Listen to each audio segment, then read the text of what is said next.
waaw salaamaaleykum man la Mame Gor Diazaka conseil municipal fii si mairie ville de Rufisque nekk tamit responsable ci quartier yii nga xam ni mooy Almadina ak cité Diazaka fii ci sortie 10 ci Rufisque li waral woote bi tey jii moom mooy coow li nga xam ni dox na suñu diggante ak société bi ñuy wax Biza Béton te ñoom ci seen turu société mu ngi tudd Basturk SA mu nekk société boo xam ni ay produits nocifs la ñuy utiliser soo xoolee depuis 2 ans et quelques ñu ngi nekk ak ñoom ci ay jàmmaarloo yoo xam ne nag ñun pacifiquement lañ ko def parce que mënoon nañ def comme quartier yëpp di taal ay pneu di baare ay tali di def loolu mais ñun dañu xam ni tey ay responsable ñoo dëkk fii tey jii am na Sénégal man jàpp naa ni am na yoon te wóolu nañ suñu justice su dëkk donc bu dara xewee da ngay dem fa mbaxana doone benn wala fa nga xalaat ni war nga fa mën a dem pour régler sa problème nga régler sa problème yàlla dogal boobu ba léegi organiser nañ fi ay conférence de presse def nañ fi ay yenn waxtaan yu bëri ak kilifa yi nekk si dëkk bi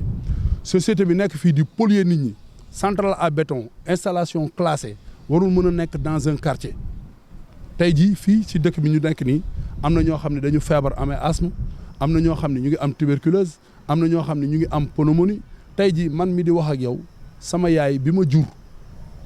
tey ci ay këyitam yi nga xam ne tey jii mu ngi si dëgg man maa ngi fi mais tey jii ci ay këyitam yëpp dafa amoon problème respiratoire médecin même daf ma doon wax ni ma nay toog ci biir néegam wala muy toog ci salle bi mais bu muy génn ci ëtt bi parce que poussière bi dafa bari fii te ni ma dalee noonu la dalee sama voisin bi nga xam ne tey jii moom mooy président de conseil quartier bi fii tey yaayam elle est décédée il y a même pas longtemps te ci li ko feebar poussière ci la bokk fan yi tamit am na doomam boo xam ne mu ngi judd amagul 1 mois fan yi rek lañ ko ngénte tey jii booy bi mu ngi am problème respiratoire te li ko waral mooy société Biza tey nag ñun ay sénégalais lañ lu ñu bëgg mooy tey bu nit ñëwee investir suñu dëkk dañuy bëgg mu am réussite xale yi liggéey ci mais tey jii xool nañ ni tey jii société bi société la boo xam ni dafa nocif dañuy rey nit yi donc loolu bi mu amee ñun ñu dem porter plainte au niveau de la gendarmerie de l'environnement gendarmerie environnement ñëw na fi def enquête am te tey jii dem nañ ba xam nga man ku mës a dégg samay waxtaan dama leen wax ni ñoom dañu installé sans papier amuñu benn këyit mais fan yi bi ñu leen porter plainte ci gendarmerie après ñu dem ba nga xam ne gis nañ ni ñoom jàpp nañ ni autorités yi nekk fii décision yi ñu war a jël yëpp jëluñu ko ñun dañu jéggi ñooñu ñëpp dem tribunal porter plainte ci procureur bi ñu porter plainte ci procureur convoqué leen ñu waroon dajeeg ñoom le 31 janvier ñoom ñu ñaan report ñu àtte ñu le 13 passé ñu convoqué waat leen bi ñu ñëwee ñu laaj leen seeni autorisation yi ñu am mais soo xoolee autorisation yi ñu am yëpp ñu ngi ko am entre octobre ak décembre bii donc ñun xeex nañ ñoom pendant presque 18 mois yoo xam ni amuñu këyit donc ça veut dire que ni këyit yi ñu am même boo demee au ministère de l'environnement kii bi ñu am autorisation bi ñu am c'est le directeur de cabinet moo ko signé mais du ministre bi moo ko signé te yaakaar naa ne installation classée ministre moo ko war a signé mais ay directeur de cabinet ay laqatu su ay ruqu dem signé yooyu noonu il faut que loolu mu leer yàlla dogal nag si diggante bi président Macky Sall changé gouvernement jël Alioune Ndoye def ko le ministre de l'environnement Alioune Ndoye nag nekk booy Dakar dëkk si dëkk bi mu nekk nit koo xam ne man pour man nit ku am fierté la kenn yabu ko donc nag ñun dañuy tàllal suñu loxo le ministre de l'environnement muy Alioune Ndoye tey jii mu usine bi nga xam ne mooy Biza Béton mu xool papier yi ñu am nan lañ ko amee foofu ak ki leen ko signal nan la def ba signal leen ko parce que signature ministre man dama jàpp ni ministre moo war a joxe signature ministre moo gën a wóor ay directeur de cabinet parce que neew ma kenn dañ la jox xaalis wala kenn dañ la jox lii mais affaire couloir yooyu wóorul donc nag ba pare beneen bi mooy ñoom seen seen étude d'impact bi ñu def chef de quartier bi ko signé il est à 3 kilomètres d'ici boo xoolee mu ngi nekk côté Youssou Mbargane yow moom impacté wul dëkku fi yow tey ñun am nañ suñu chef de quartier drapeau baa ngi nii di tàkk di flotter yow tey bu fekkee ni da nga am kii nu mu tudd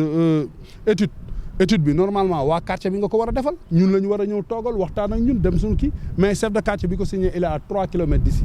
donc nag dañuy lancer message le président Macky Sall di ko lancer le ministre de l'environnement ak autorités yi nekk Tëngéej tey jii même accès yi pour nga dugg fii accès bii nga xam ne ñun fa la ñuy jaar toujours ñoom dañu xëy suba teel fan yi di wut autorisation pour tëj mbedd yi nga xam ne ñun fa la ñu war a jaar te c'est pas normal tey ay sénégalais dañ fi am seen i tool am fi seen i titre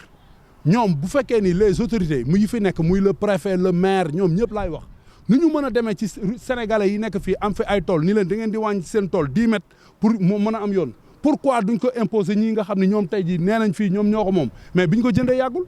donc nag tey mënoo boo amee titre foncier war nga mën a bàyyi li ñuy wax servitude mooy yoon yi nit ñi di jaar parce que fii kenn du fi dugg sa kër di plonger booy dem sa kër ci mbedd rek nga mën a jaar leneen li ci des mooy déggoon nañ fi benn coow boo xam ne amoon na fi daaw coow lu metti loo xam ne gis nañ ni ay jàmmaarloo am fii loolu dama siy dellu siwaat rek pour sénégalais yëpp ma jël leen en témoin xëy nañ suba teel waa BISA boo xoolee seen entrée usine mu ngi nekk en face autoroute à péage bi te yaakaar naa ci journalistes yi nekk fii am na ñoo xam ne fekke woon nañ coow loolu ñoom bu fekkee ni dañuy def conférence de presse war nañ ko mën a def seen buntu usine seen entrée usine wala ñu def ko seen biir usine wala ñu def ko seen i biir bureau mais dañoo ñëw fii ci ginnaaw boobu fii ay zinc moo fi nekk ñu ubbi zinc yi en face de chez moi ñu ñëw pour provoquer ni dañ fiy def conférence de presse dem for ay nit yoo xam ne dëkkuñu ci quartier bi indi leen pour ñu wax au nom du quartier pour wax ni ñoom ci quartier bi lañ dëkk mais coow li maam góor mooy coow ak usine bi mais ñun ñi fi dëkk poussière dérangé wuñu xam nga ni nit ku conscient doo taxaw naan poussière dérangé wu ma donc ñooñu dëkkuñu fi bi ma yeewoo sama kër en face parce que fi ñu ko doon defee ak sama kër moo jàkkaarloo journaliste yëpp fekke nañ ko ma dem ñëw jubal directement ci journaliste yi pour wax leen ni la ñii ñu fi indi dëkkuñu ci koñ bi benn boy si boy yi nga xam ni ñoom lañ fi indi woon mooy nervi yooyu kenn ki daw di ma brutaliser ma ne ko nag bul ma laal bul ma jege parce que tey bu la ci benn boy laalee rek ñeneen ñëpp dañuy ñëw sa kaw gaañ la donc nag man j'avais que ma bouche pour me défendre parce que man ku ma xam ni tey jii su fekkoon ne violence kese la usine bi jógee nañ fi bu yàgg parce que chaque jour jeunesse bi sonal ma ni ma grand lii épreuve de force moo koy faj mais dama leen di wax ni leen man je fais la politique am naa ay nit su ma neexoon samay nit rek suñu génnee fii yëngatu mais comme dëkk bi dafa am yoon nañ ko jaarale ci yoon. loolu bi mu amee ñu commencé ko def ñu yaakaaroon ni sax ñoom dafa am benn yoon bu ñuy créer wala dara mais bi ñu demee ba gis ne lii ëpp na dañoo jël suñu téléphone jël suñuy dàll dem seeti sous préfet waxtaan ak moom sous préfet moo fi ñëwal boppam moom jour bi mu fi ñëwee ci jour bi la soj moom sous préfet si boppam maa fii laa koy waxee si presse bi jour bi mu fi ñëwee ci saasa la soj mu dem bureau def décret arrêté leen ni leen lii c'est pas normal amu leen droit pour jël ay camion di ko sotti fii si mbedd mi bu tourbillon amee poussière bi dem si kër nit yi te tey am ma dolli ci leneen tali Rufisque yëpp yàqu na tali yëpp a yàqu boo demee fii si rond point bi seen gravats bi ñuy sotti nii tali yëpp a yàqu parce que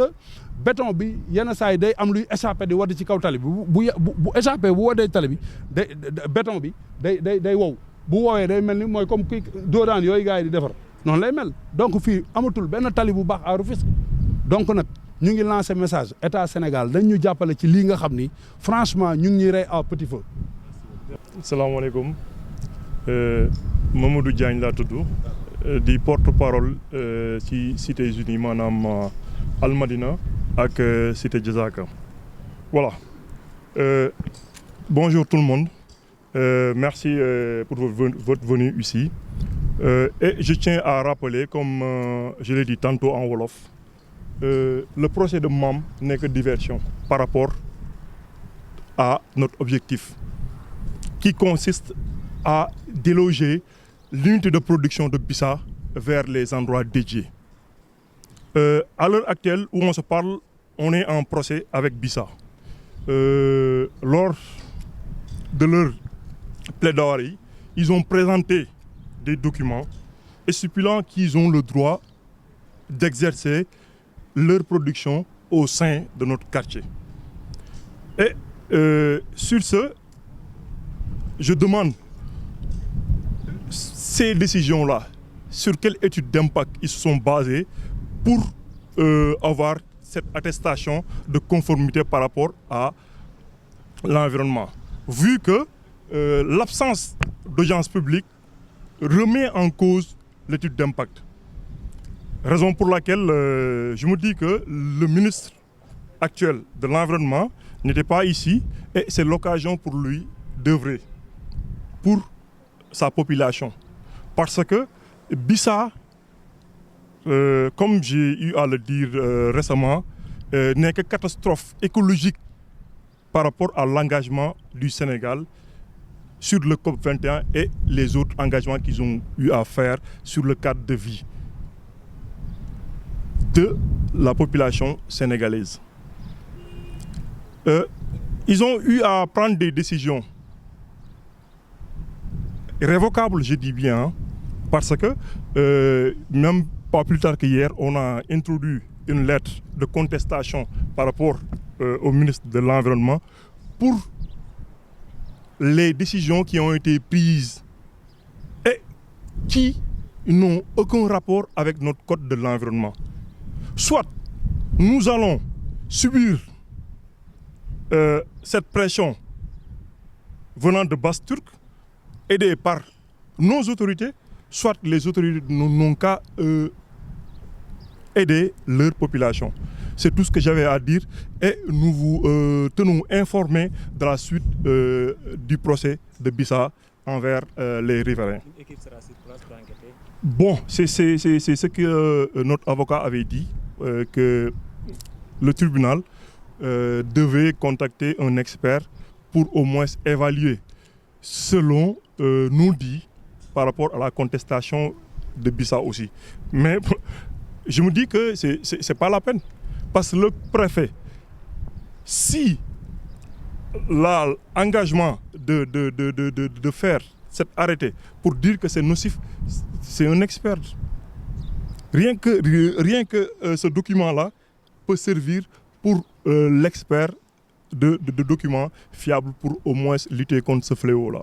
Le processus judiciaire a montré qu'en fait, eux, ils se sont installés avant même l'acquisition de l'autorisation. Voilà, c'est marrant quand même dans un pays comme le Sénégal qui se dit qu'il est engagé sur le code de l'environnement et sur les impacts de l'environnement, qu'une usine d'exploitation, l'usine de Bissa a commencé à exploiter vers les fin 2020, je pense bien. Et c'est en septembre 2021 qu'ils ont reçu l'autorisation d'installation. Après avoir installé, après avoir commencé de produire, c'est là qu'ils ont obtenu les documents pour leur servir et valoir c'est le droit de faire cette exploitation-là. Le document a été signé par... Et ce document n'a pas été signé par le ministre. C'est son directeur de cabinet qui l'a signé. Et on a eu à échanger en courrier électronique bien avant ces décisions-là avec Bissa pour leur faire comprendre que ce que vous faites est en train de nuire à la santé de notre population. Ils étaient d'accord et ils ont pris des engagements en disant qu'ils ont acheté des moyens pour lutter par rapport à ces impacts-là. Par rapport à l'étude d'impact environnemental, ça a été biaisé. Ça a été Ça a été fait selon la norme. Comme je l'ai dit, hein, il ne peut pas avoir d'études d'impact fiables sans audience publique. Même le préfet ne devait pas signer un document sans pour autant aviser cette partie prenante intégrale du processus. Et par rapport au délégué de quartier on a notre délégué de quartier et personne ne l'a informé de tout ça là. Ils ont pris un délégué de quartier qui habite aux environs de 3 ou 4 km. C'est après Youssou Mbargane qui l'habite. Il n'est pas impacté par... Il n'est pas impacté et nous, riverains, il n'y a pas de signature de notre part par rapport à cette étude d'impact là. Merci. Merci beaucoup.